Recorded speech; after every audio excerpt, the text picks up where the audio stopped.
Chers auditeurs, bienvenue dans la Voix de Saint Marc. Aujourd'hui, nous entrons dans un passage souvent survolé, parfois jugé aride, mais en réalité d'une profondeur immense, la généalogie du Christ. Pourquoi l'Évangile commence-t-il par une liste de noms? Pourquoi deux généalogies différentes? Que signifie cette insistance sur les lignées, les promesses, les générations?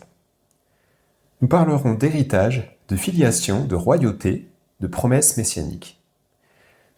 Nous évoquerons aussi la place de Joseph, la mémoire d'Israël et cette manière mystérieuse dont Dieu entre dans l'histoire humaine. Prenons maintenant le temps d'écouter. Vous écoutez La Voix de Saint Marc, podcast de diffusion de la spiritualité copte orthodoxe. Alors là, je vais vous parler maintenant des généalogies. Donc il y a, comme je vous l'avais dit tout à l'heure, il y a la généalogie de Matthieu, qui est une généalogie descendante, et la généalogie de Luc, je l'expliquerai, qui est une généalogie ascendante qui remonte à Dieu. Donc Matthieu et Luc, deux évangélistes, une même fois manifestés de manière différente. Et l'Église, elle reçoit deux généalogies non comme une difficulté, et c'est quelque chose, c'est un principe qui est constant surtout dans le Nouveau Testament. C'est que quand vous prenez les quatre évangiles, des épisodes ne sont pas toujours relatés de la même manière. Il y a des différences. Bon, on pourrait dire que c'est une erreur, mais en fait c'est un argument qui permet de dire qui atteste de l'authenticité.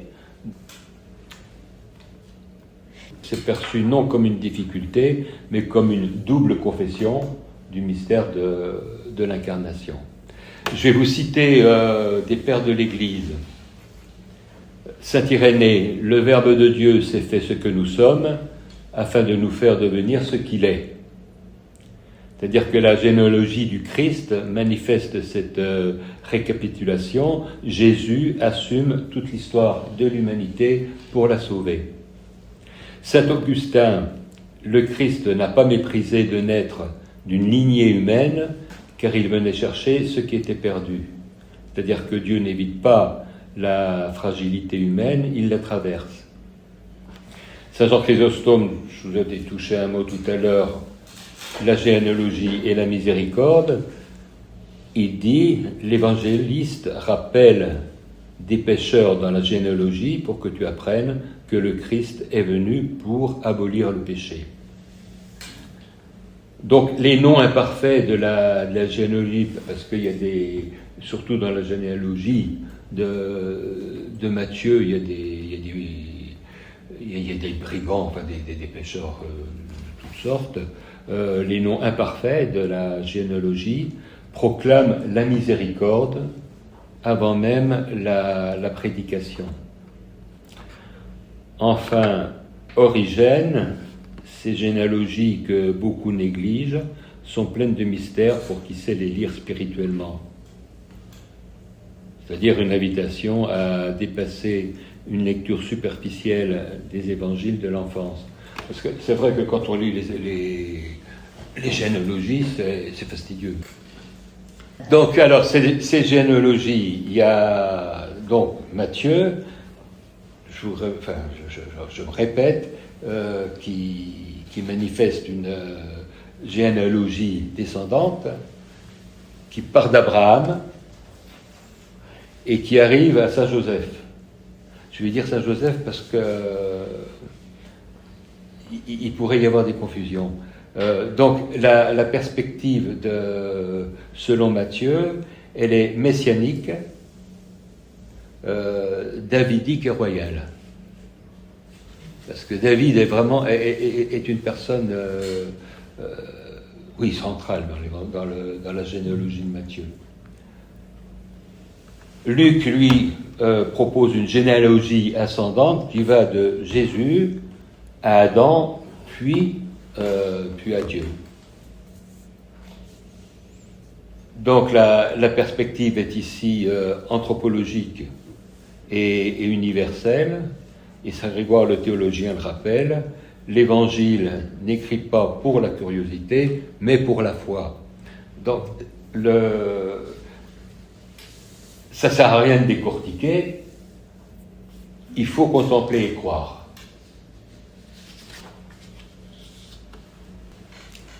Saint Joseph est au centre sans être origine. Parce que quand vous lisez les généalogies, elles arrivent toutes à Joseph, Saint Joseph.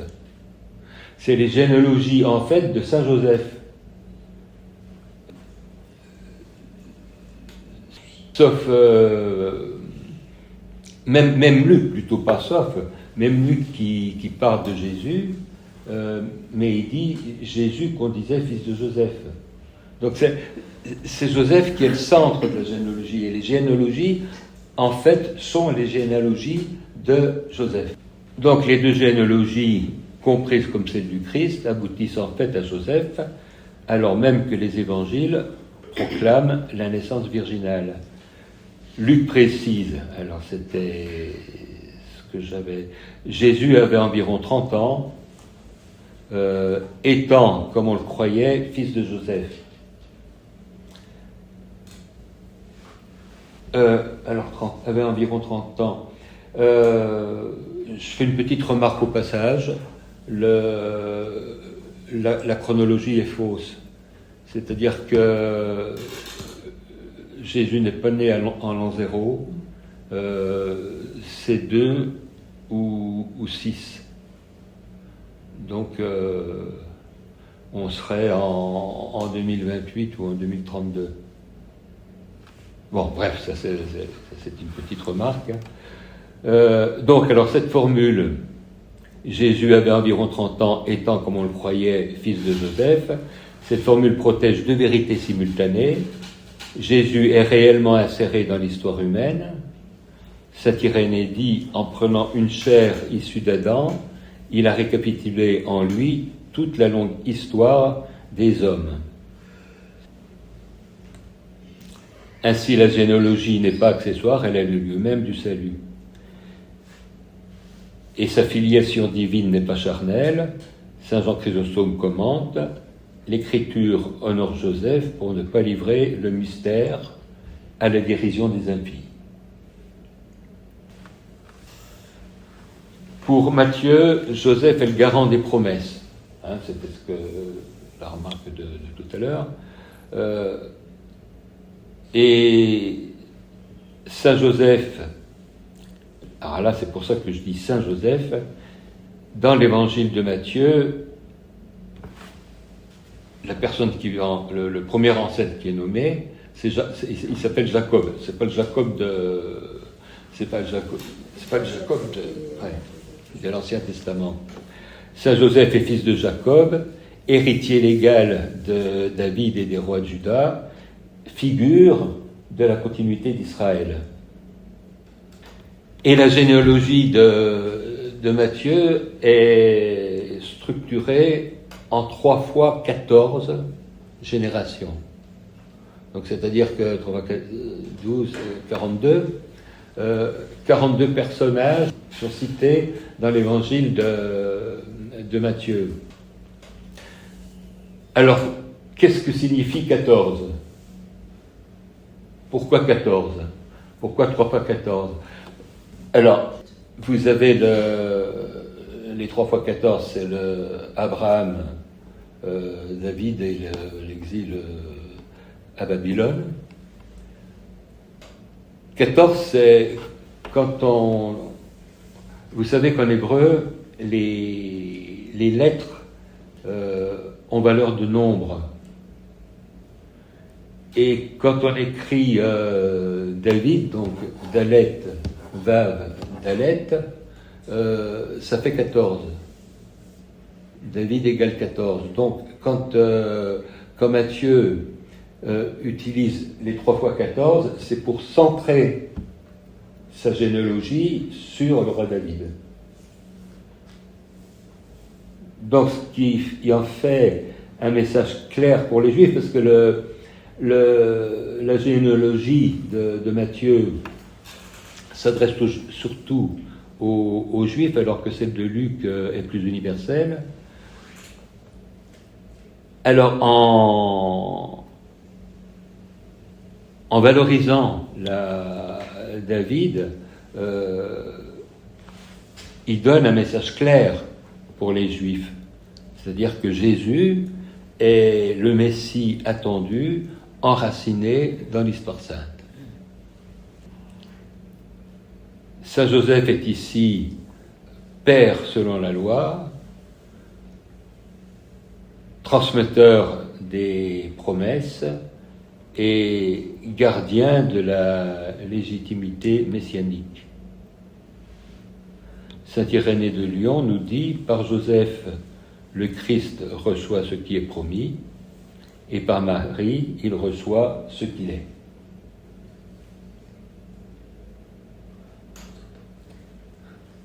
Chez Saint Luc, Joseph est le seuil du mystère universel. C'est ce que je vous disais, la généalogie de Luc s'adresse à un public plus large que le monde juif.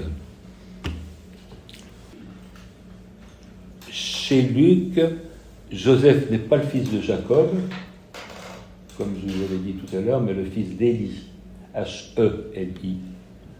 Et sa lignée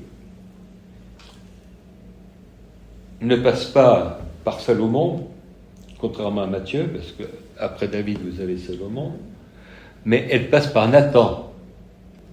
Elle passe par Nathan, puis David. Elle passe par Nathan, qui est prophète. Donc, et la généalogie remonte jusqu'à Adam. Ainsi, Luc s'adresse aux nations, puisqu'il ne mentionne pas Salomon. Et le Christ n'est pas seulement donc roi d'Israël, mais nouvel Adam, fils de Dieu. Donc, la tradition patristique orthodoxe comprend ainsi Matthieu donne la lignée royale, Luc donne la lignée naturelle ou familiale, liée à Marie par Joseph. Et saint Épiphane de Salamine écrit « Les deux lignées ne s'opposent pas, elles s'embrassent dans le Christ ». Alors, Marie, comme elle entre dans la généalogie. Chez Matthieu, Jacob n'a rien à voir avec Marie. Alors, bon, ça confirme encore ce que je vous disais tout à l'heure, c'est que Joseph là, aurait pas deux pères, mais deux ancêtres, et que l'un des deux est père biologique et l'un des deux est père selon la loi. Donc on peut imaginer que selon la loi, ce serait Jacob, et que le père biologique, ce serait Élie. Mais on dit aussi que Élie est un ancêtre de la Vierge Marie. Alors que dans la généalogie de Matthieu, parce qu'il faut quand même faire intervenir, voir où se trouve Marie. Marie appartient à la même tribu que Joseph. C'est-à-dire qu'à l'époque, le mariage se faisait entre tribus, entre membres d'une même tribu. C'est-à-dire que l'héritage, parce que c'est le but de cette généalogie, de ces descendances, c'est assumer le nom et assumer l'héritage.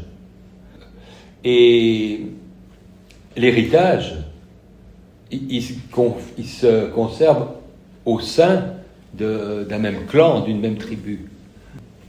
Donc la parenté de Marie avec Joseph, et de la généalogie,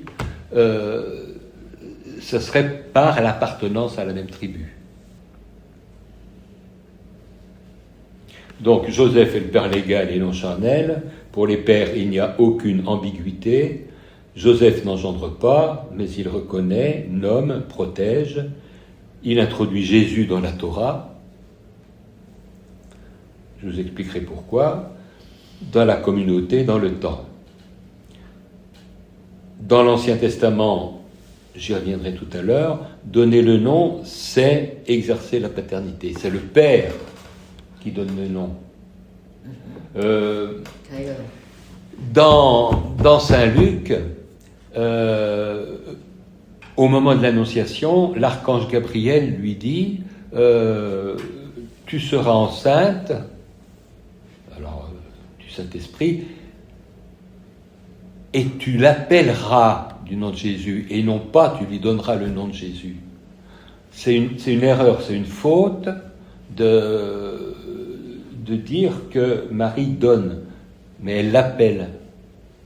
C'est Joseph qui donne le nom. Parce qu'il est père. Donc, dans l'Ancien Testament, donner le nom, c'est exercer la paternité, c'est accueillir l'enfant, et c'est la transmission réelle de l'héritage. Joseph est véritablement père, sans être père selon la chair. Et c'est à Basile de dire, la loi reconnaît ce que la chair n'a pas produit. Saint Joseph exerce une paternité au service du mystère, c'est une paternité ascétique, autre aspect de la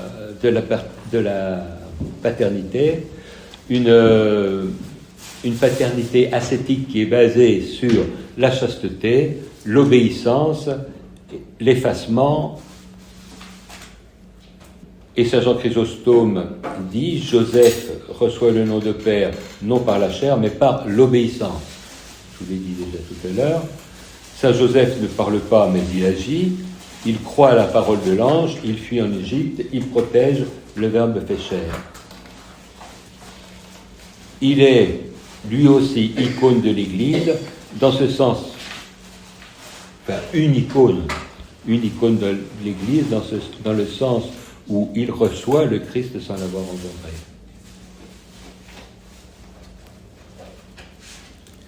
Donc si on fait une synthèse, on peut dire que les généalogies confessent la réalité de l'incarnation.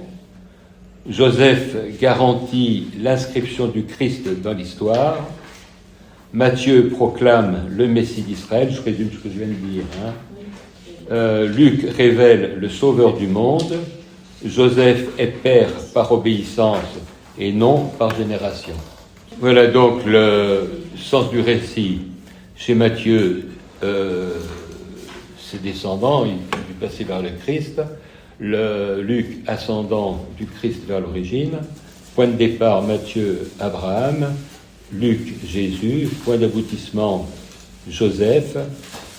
Aboutissement de Luc, Adam et Dieu. C'est le résumé. Hein. Le public visé, c'est les Juifs croyants. Luc, les nations, le monde gréco-romain. La perspective théologique, Matthieu, messianique, royal, David. Chez Luc, elle est universelle, elle est anthropologique. La figure de David, chez Matthieu, David est roi par Salomon. Et David, la généalogie, elle est prophétique par Nathan. Fonction de la généalogie, montrer que Jésus est le Messie promis, montrer que Jésus est le nouvel Adam, chez Luc. Donc Joseph, fils de Jacob, fils d'Élie chez Luc. Le statut de Joseph, père légal, héritier des promesses. Père reconnu, comme on le croyait dans l'évangile de Luc. Le lien avec Marie, il est implicite, c'est le problème de la tribu là, dont je vous parlais tout à l'heure, et chez Luc, il est indirect par la lignée familiale. à partir d'Élie avec un H. Le style, il est fluide, ininterrompu, il n'est pas structuré chez Luc, alors que chez Matthieu, il est structuré en 3 fois 14 générations. Alors, les femmes mentionnées, il y a Tamar, Rahab, Ruth et la femme d'Uri. C'est celle qui avait prise David. Vision de l'histoire, c'est l'histoire d'Israël orientée vers le Christ pour Matthieu. Pour Luc, c'est l'histoire de l'humanité assumée par le Christ. Message central, Jésus est fils de David selon la loi. Jésus est fils de Dieu selon l'humanité. Et lecture patristique, légitimité messianique d'un côté et universalité du salut. Donc, encore en résumé, pour Matthieu, Joseph est le gardien des promesses, il est le garant de la continuité davidique. Chez Luc, Joseph est le seuil historique par lequel le Christ rejoint toute l'humanité qu'il ramène vers le Père. Les 2 évangiles proclament bien sûr une même foi. Le Verbe s'est fait chair, sans illusion, sans confusion et sans mélange.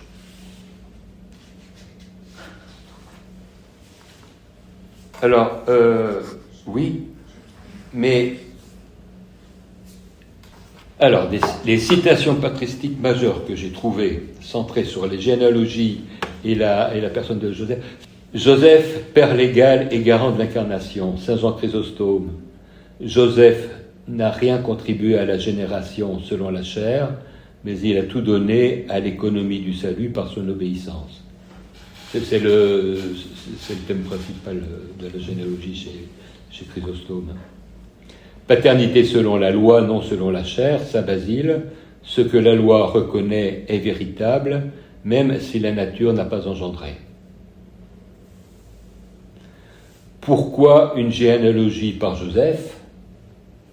Saint Jean Chrysostome, l'Écriture fait passer la généalogie par Joseph afin que le mystère ne soit ni rejeté comme fable, ni exposé à la dérision. Donc il protège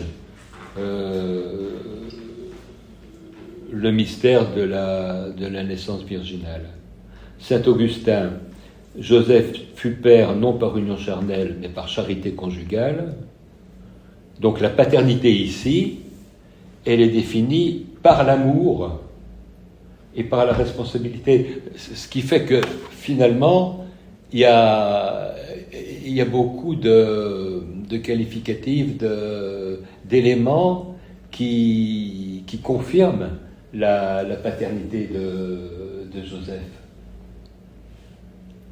Matthieu, donc, légitimité messianique et royale, Saint Irénée, par Joseph, le Christ reçoit l'héritage promis, par Marie, il reçoit la chair, donc Joseph transmet les promesses, et Marie donne la nature humaine. Luc, universalité et nouvel Adam, Saint Grégoire de Naziance, le Christ remonte jusqu'à Adam pour sanctifier ce qu'Adam avait perdu. C'est-à-dire qu'on a ici une lecture sotériologique, c'est-à-dire une lecture qui est destinée pour notre salut de la généalogie de Luc.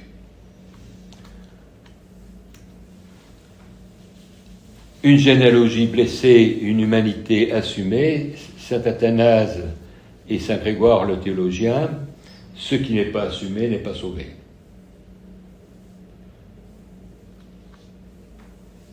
La généalogie assumée, c'est l'humanité réelle, marquée et guérie. Saint Éphrem le Syrien, le juste Joseph, fut la voix de la loi au service de la grâce.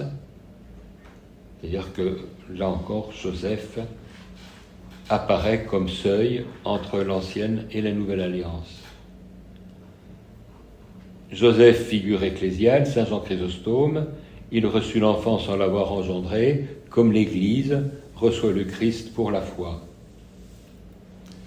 C'est pour ça que je vous avais dit que Joseph était comme une icône de l'Église. Donc en résumé, Joseph n'est pas l'origine du Christ, mais il est la porte par laquelle le Christ entre dans l'histoire.